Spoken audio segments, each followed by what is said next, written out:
सोनाक्षी की रसोई में आज की स्पेशल गेस्ट है मौसमी चैटर्जी जी। ये जी नहीं, मौसमी आंटी। ओके आंटी मौसमी, तो आज आप क्या बनाएंगी? मैं क्यों बनाऊं? मैं तो गेस्ट हूँ, आप बनाओ हम खाएंगे। एक्टिंग में तो हिट हो, अब खाना बनाओ सुपर हिट। ठाट से बनाऊंगी खाना, है ना द बेस्ट एवरीडे मसाला। आओ बनाते हैं मसालेदार छोले। छोले हर रोज के करी में एवरीडे मसाले, शाही बिरयानी में स्वाद का जायका।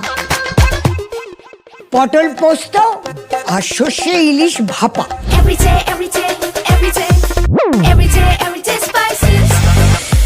साफ मसाले, खुशबू और प्योर झांझ, टेस्ट से भर दे हर जुबान पे स्वाद। एवरीडे मसाले, देश का स्वाद।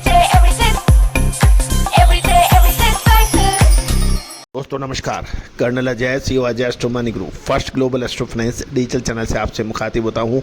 आज सोमवार 15 सितंबर सन 2025। दोस्तों खबर निकल के आ रही है कि भारत के खाद्य तेलों का आयात का स्टॉक्स सितंबर में काफ़ी बढ़ गया है। जानिए रिपोर्ट विस्तार से। दोस्तों कहा जाता है कि खाद्य तेलों की तेजी मंदी का असर आप मौजूदा स्टॉक, पिछला स्टॉक, आने वाली खपत और उत्पादन के साथ साथ आयात के आंकड़ों पर हमें नज़र रखनी काफ़ी ज़रूरी होती है। चैनल पर हमारी दी गई जानकारी आपके लिए लाभदायक है, ज्ञानवर्धक है, तो चैनल को सब्सक्राइब करना ना भूलें। खबर निकल के आ रही है कि भारत के एडिबल ऑयल का स्टॉक्स बंदरगाहों और पाइपलाइन के अंदर 1 सितंबर 2025 को बढ़कर 18.65 लाख टन हो गया है, जो 1 अगस्त सन 2025 को 17.16 लाख टन था और अब बढ़कर 18.65 लाख टन हो गया है। ये बढ़ोतरी पिछले 3 महीनों में आयात बढ़ने की वजह से दर्ज की गई है।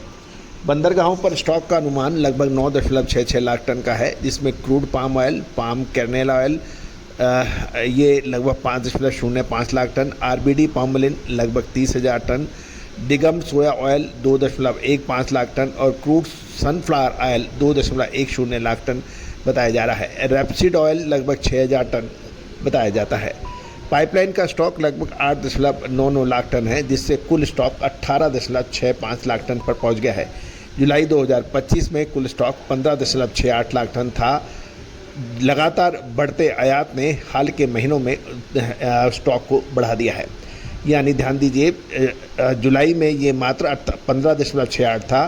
अगस्त और सितंबर में जो ये 1 अगस्त के अंदर ज़बरदस्त बढ़ोतरी हुई और ये 1 सितंबर को 18.65 लाख टन हो गया है।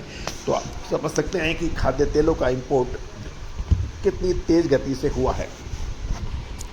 दोस्तों हम अक्सर कहते हैं कि यदि आप खाद्य तेलों के विश्लेषण करना चाहते हैं, बिल्कुल कीजिए। इसमें आपको stock, carry forward stock, closing stock, pipeline में स्टॉक, बंदरगाहों पे स्टॉक, वर्ल्ड ग्लोबल लेवल के ऊपर stocks, Brazil, Argentina, Malaysia, Indonesia, China, America, इन सब के स्टॉक्स के ऊपर आपको नज़र रखनी आवश्यक होती है। साथ साथ करेंसी फ्लक्चुएशंस के ऊपर भी आपको काफ़ी गहन नज़र रखनी पड़ती है।